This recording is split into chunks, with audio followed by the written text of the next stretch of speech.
Bismillahirrahmanirrahim. Assalamualaikum warahmatullahi wabarakatuh. Selamat pagi dan selamat datang di pembelajaran Bahasa Indonesia kelas 9 bersama Ustadzah Heni. Selama satu semester, kita akan mempelajari 4 jenis teks. Teks pertama, teks laporan percobaan. Teks kedua, teks pidato. Teks ketiga, teks eksposisi. Dan teks keempat, kritik dan pujian. 2 teks pertama akan kita pelajari untuk bahan PTS dan 2 teks terakhir akan kita pelajari sebagai bahan PAS. Masuk ke materi. Materi pertama, teks laporan percobaan.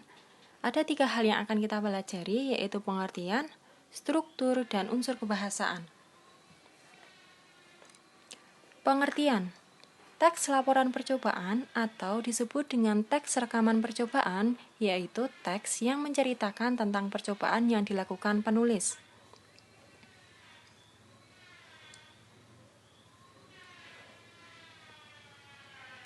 Strukturnya. Ada 6 struktur di teks laporan percobaan, yaitu judul, tujuan, alat dan bahan, langkah-langkah, hasil, dan simpulan. Sebenarnya teks laporan percobaan ini mirip dengan teks petunjuk. Yang membedakan adalah struktur kelima dan struktur keenam, yaitu bagian hasil dan simpulan. Kalau di teks petunjuk itu tidak ada hasil dan simpulan, kalau di teks laporan percobaan ada hasil dan simpulan. Untuk lebih jelasnya, sebagai contoh bisa kalian lihat di LKS bab 1. Di situ ada banyak sekali contoh teks laporan percobaan. Nah, di situ kalian akan tahu, oh memang teks laporan percobaan ini mirip dengan teks petunjuk.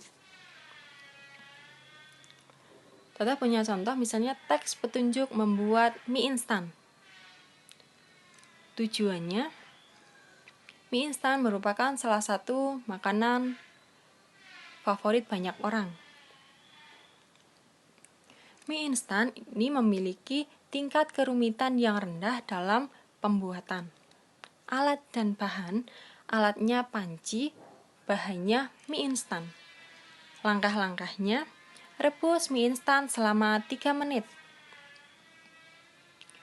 Lalu, angkat dan tiriskan dan campur dengan bumbu. Nah, masuk ke hasil. Hasilnya, pembuatan mie instan telah berhasil dilakukan. Mie instan ini memiliki rasa yang enak. Terus terakhir, simpulannya, membuat mie instan merupakan kegiatan memasak yang mudah dilakukan. Begitu ya. Untuk teks-teks yang lebih lengkap, silakan kalian baca di materi bab 1. Masuk ke materi ketiga, yaitu unsur kebahasaan.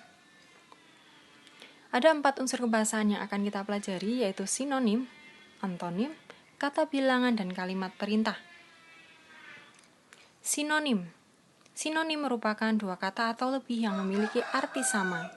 Singkatnya, sinonim itu persamaan kata. Sinonim, S, sama. Contohnya, kecil itu sama dengan mungil. Besar sama dengan akbar sama dengan raya. Bagus sama dengan baik. Antonim. Antonim merupakan 2 kata yang memiliki arti berlawanan. Singkatnya, antonim itu lawan kata. Contohnya, besar lawannya kecil, panjang lawannya pendek, tinggi lawannya rendah.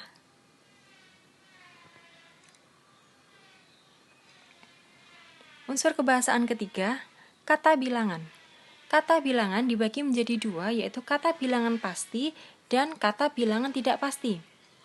Kata bilangan pasti merupakan kata yang menunjukkan bilangan yang pasti. Contohnya, blender jambu selama 5 menit. Kata bilangannya di kata 5. Berapa banyak bilangannya? 5. Jelas. Jadi, 5 merupakan kata bilangan pasti. Kedua, kata bilangan tidak pasti.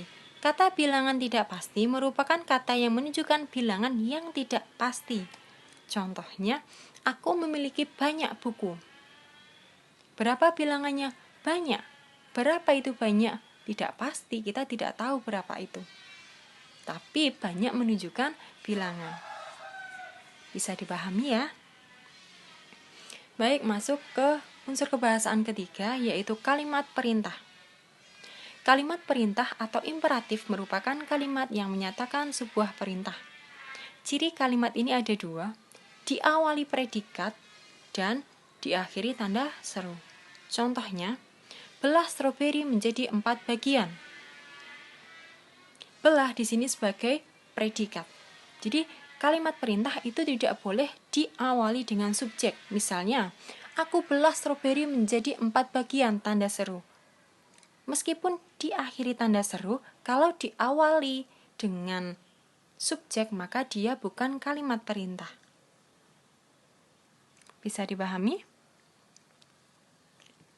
Baik, sampai di sini dulu materi kita pada hari ini. Untuk lebih lengkapnya silakan kalian baca dan pelajari materi bab 1.